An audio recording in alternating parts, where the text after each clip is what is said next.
understand. Oh, the touch of your hand makes what's love got to do with it. As a kid, I saw you on television, and I'm amazed to read in some of those performances with him, you had blood in your mouth when you were singing. It was the first time I experienced it when I had a nose problem, and I didn't know. I'd never had a broken nose before. It was cracked there or something, and From one of of course, the beatings. Yeah, this was one before show. What really went on in Tina Turner's life behind the scenes? How did the queen of rock and roll rise to fame while facing so much pain and hardship?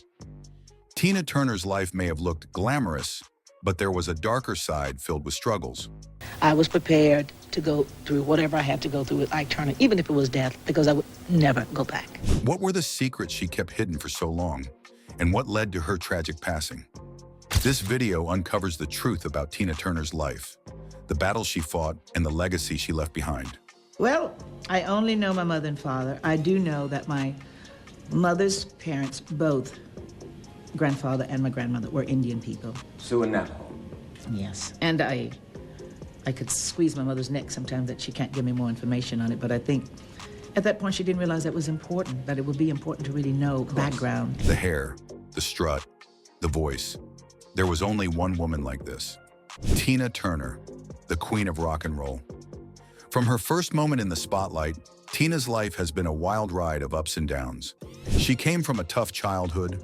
Her story begins in Tennessee, where her parents took jobs in a defense factory in Knoxville. Her parents separated the kids. Life was strict and lonely. She wouldn't see her sisters or play with them for years. You're very close to your sister. Yes.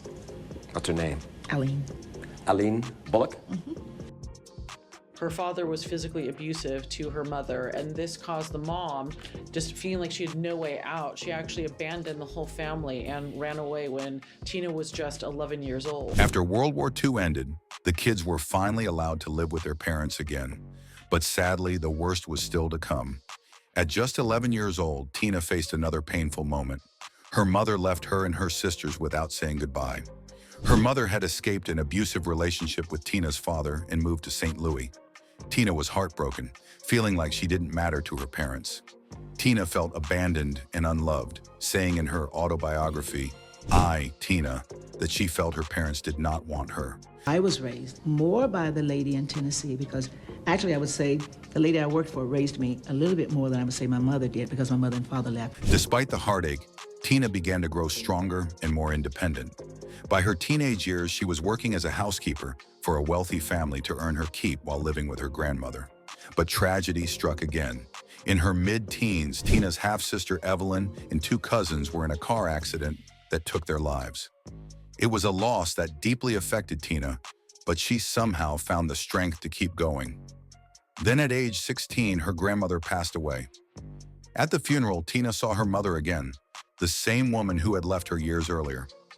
Her mother asked Tina and her sister to come live with her in St. Louis. With no family left to turn to, Tina agreed, feeling like she had no other option. Leaving small-town Tennessee, Tina moved to St. Louis, a big city with a lively music scene. The place where she met the man who would change her life forever, but also bring her even more pain that she carried for years. Reporter Mary Major Jack gets Ike to open up and talk about the alleged beatings he gave his former wife, Tina. In today's Star Profile segment, we get a closer look at Ike. A lot of things could take blame for Tina and Ike Turner's paths crossing for the first time. A full moon, a curse. Perhaps a black cat walked in front of her. But as her poor luck would have it, her own sister Aline was the one responsible for the meeting. Aline was a barmaid at a popular R&B club in St. Louis, where Ike Turner's band, Kings of Rhythm, would regularly perform. One night, while Tina was there watching the band, the drummer put a mic in front of her and she started to join in. Later, Ike ran over, saying, "Girl, I didn't know you could sing." In a 1986 interview with Rolling Stone, Tina said that everyone was happy for her that night because they all knew her sister and had heard stories from her about Tina wanting to be a singer. And from that night on, she was. Ike started giving her clothes and jewelry to wear for performances, already doing his best to mold her into what he wanted. Tina, on the other hand, didn't want anything to do with him at first. "I thought he was terribly ugly," she said to Rolling Stone. Tina wasn't always Tina.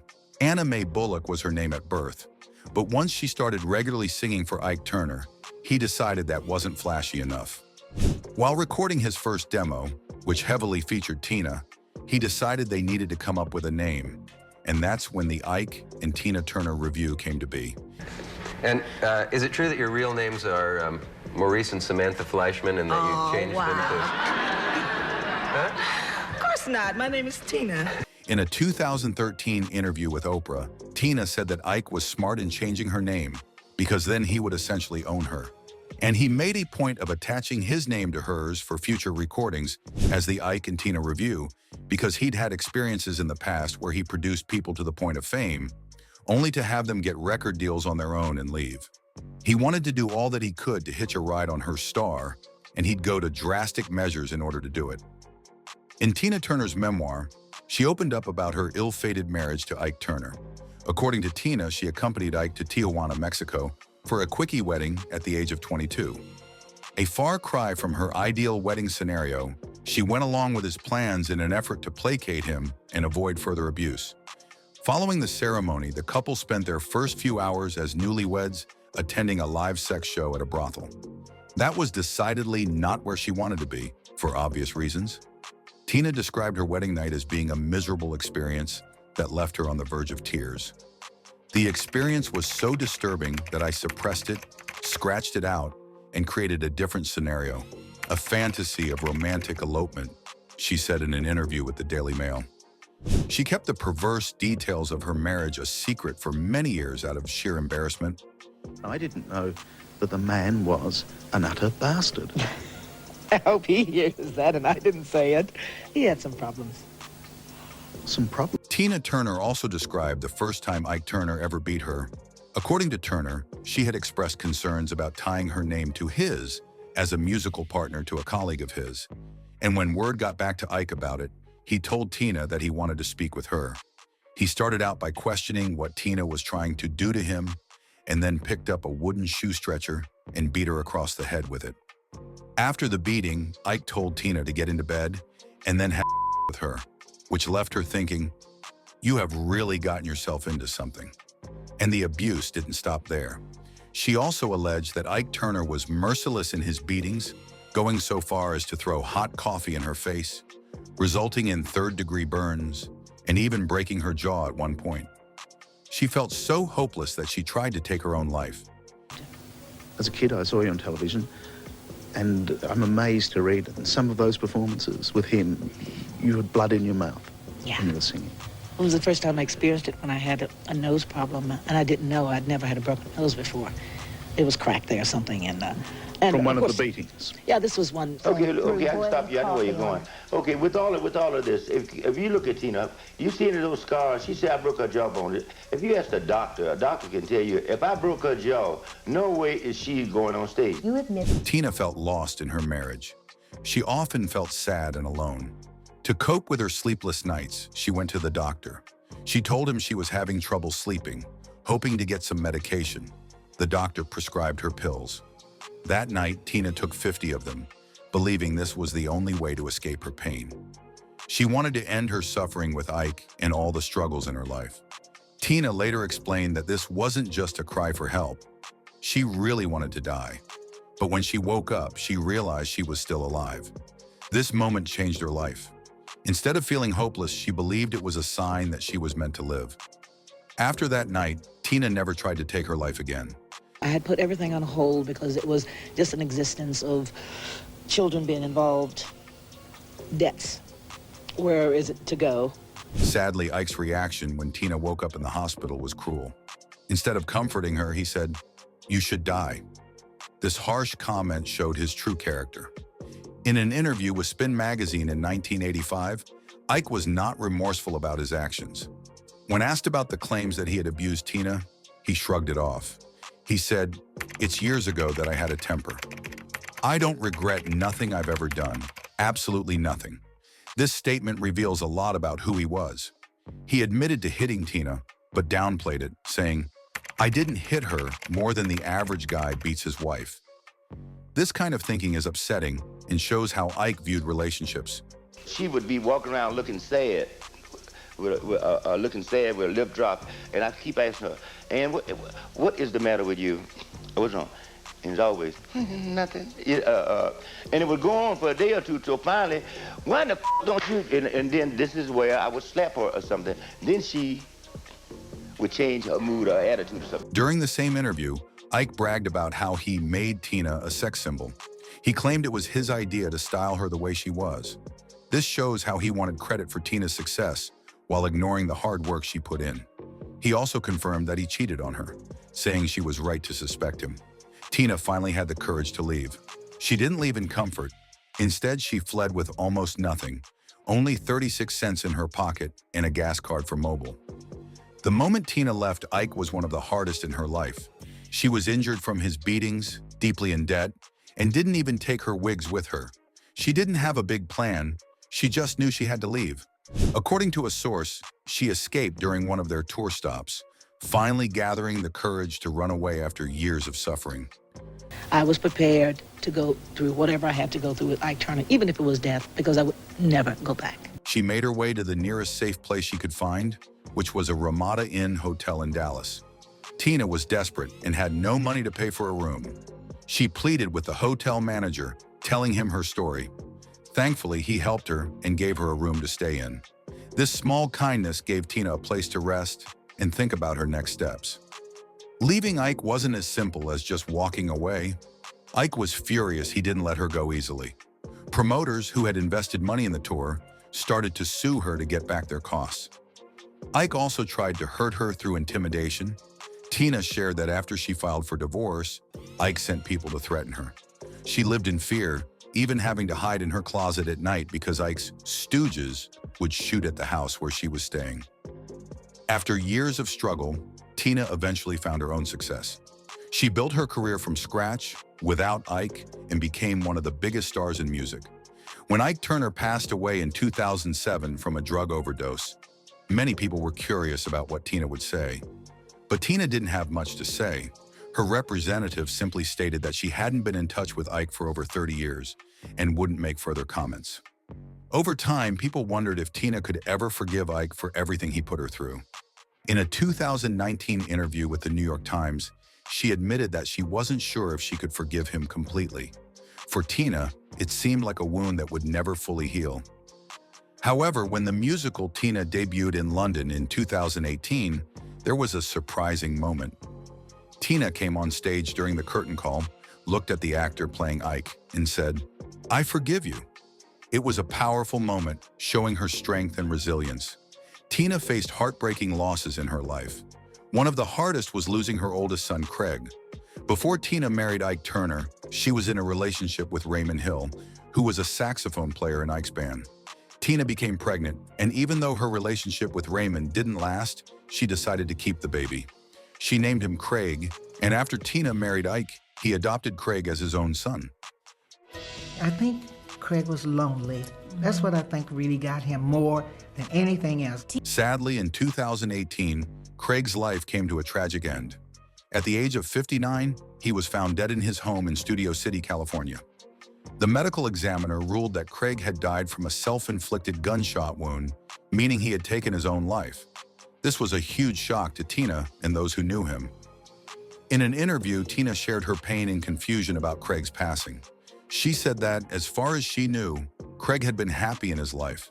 He had a steady job in real estate and had recently started a new relationship.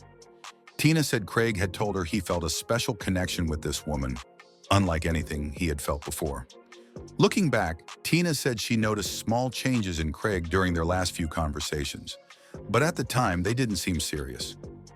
After his death, these changes haunted her, making her wonder if she missed any warning signs. After Craig passed away, Tina gathered with close family and friends to say goodbye to him in a very private way. They scattered his ashes off the coast of California, letting him rest in the ocean. Tina shared her grief on social media, posting a heartfelt message that said, "He will always be my baby." The sadness was clear in her words, showing how deep her loss was. Craig's death wasn't the only sorrow Tina faced in her family. Her children went through difficult times, especially because of the toxic relationship she had with Ike Turner. In the HBO documentary Tina, an interview with Craig from 2000 revealed how he saw his mother's struggles. He mentioned that raising her children brought Tina some happiness during hard times, but he also admitted that witnessing his mother's pain left him feeling very sad. In a past interview with Oprah Winfrey, Tina described Craig as a very emotional kid. She explained that he reacted deeply to the troubles in her marriage with Ike. Craig would often look sad, and it hurt Tina to see her son suffering like that. Even after Tina left Ike, Craig's sadness seemed to follow him as he carried memories of their difficult past. Tina's relationship with her other children also had its challenges. After her divorce from Ike, she worked with Ike's son, Ike Jr., as her sound engineer. But this didn't last long because Ike Sr. didn't approve. Ike Jr. shared that his father became violent when he found out about their professional relationship, going as far as to attack him. Over the years, Tina became more distant from some of her children, especially Ike Jr., who said he hadn't spoken to her in over a decade. He explained that Tina had moved on with her life, living in Europe with her new husband and leaving the past behind her. This separation saddened Ike Jr., but he accepted that Tina needed to focus on her own happiness. In December 2022, Tina suffered another heartbreaking loss when her son Ronnie passed away from colon cancer at the age of 62. The sadness of losing two sons was a heavy burden for her, but Tina continued to remember and honor them. Steven Spielberg wanted Tina Turner to play the lead role in his movie The Color Purple. And Seeley, you will never forget The Color Purple. This role was a big opportunity as it was one of the main characters in a powerful story. But Tina chose to turn it down. The reason? The character she would play goes through terrible abuse from her husband. For Tina, this hit way too close to home. What to do? It was too close to what my life was with Ike. It's like next door. It was just 10 years ago. At the time, Tina had recently escaped her own abusive relationship. She was still healing from those experiences and didn't want to act out that kind of pain all over again. In a 1997 interview on Larry King Live, Tina explained her choice. She said, "I had just left such a life. It was too soon to be reminded of it." She was honored that Spielberg thought of her for the role, but she knew it wasn't right for her. She added, "I was very excited and very flattered that I was asked by Mr. Spielberg, but it was just the wrong movie for me at that time." Tina's decision got mixed reactions. Some fans were disappointed because they wanted to see her in such a big film, but many people understood why she made the choice. They respected that she put her well-being first. Tina later said she had no regrets about turning down the role. She wanted to move forward, not back into a painful past.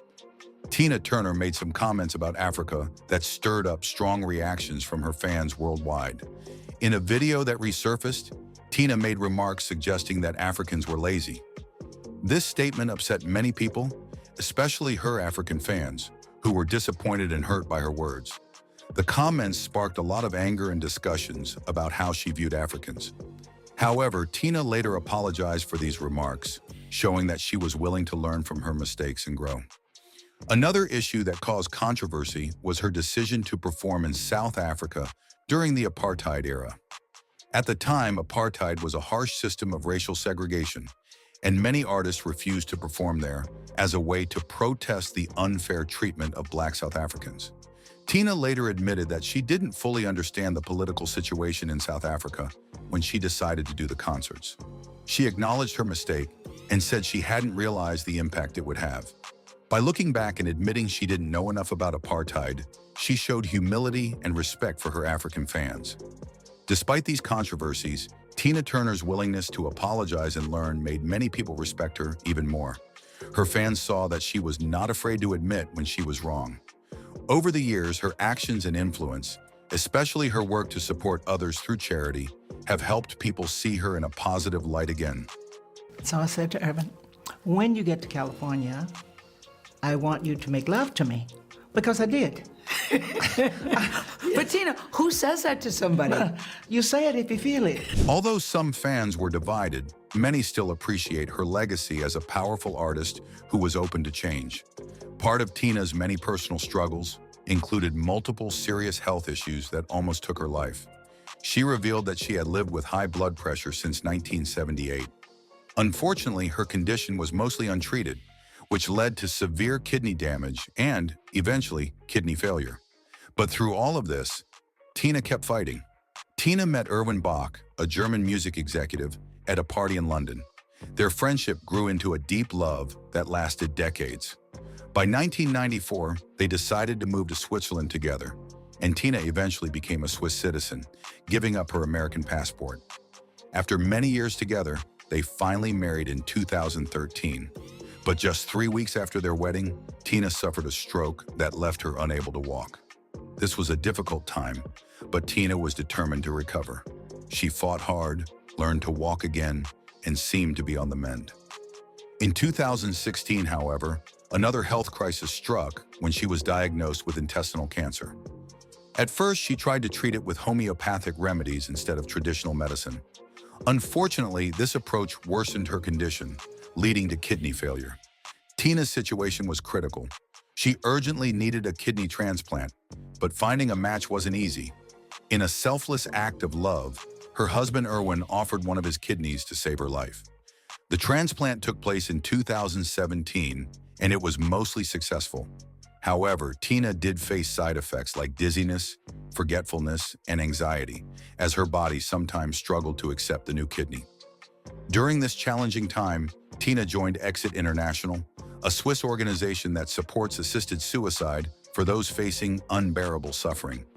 She was considering this as an option if her health continued to decline, but Erwin's kidney donation gave her hope and more time to live. Despite her personal challenges, Tina found great strength in her Buddhist faith, which helped her face life's hardships. Tina dedicated herself to helping others. She supported many charities throughout her life, focusing on causes like cancer research, children's welfare, and human rights. Her generosity touched lives around the world. What's love got to do with it? Tina sold over 100 million records worldwide and held a Guinness World Record for the largest paying audience of 180,000 people in 1988. In the UK, Tina was the first artist to achieve a top 40 hit in 7 consecutive decades, with a total of 35 UK top 40 hits. Her biggest hits, like What's Love Got to Do With It, Proud Mary, and River Deep, Mountain High, are timeless classics loved by fans across generations. In 2021, she made the decision to sell her entire music catalog for an estimated $50 million. This choice allowed her to have control over her legacy and gave her peace of mind in her later years. Tina's talent earned her 12 Grammy Awards, including 8 competitive ones. She shared the record for most awards for Best Female Rock Vocal Performance, alongside Pat Benatar and Sheryl Crow. 3 of her songs have been inducted into the Grammy Hall of Fame, honoring their lasting impact on music history. In 2018, she was awarded the Grammy Lifetime Achievement Award, a fitting tribute to her incredible career. After years of illness, Tina Turner passed away on May 24, 2023, at her home in Switzerland at the age of 83. Her death was a loss for millions of fans around the world, who remembered her not only as a music icon, but as a symbol of strength and resilience. Her star on the Hollywood Walk of Fame became a place for fans to leave flowers and tributes, honoring her life and legacy. Her music and her story of survival will continue to inspire generations to come.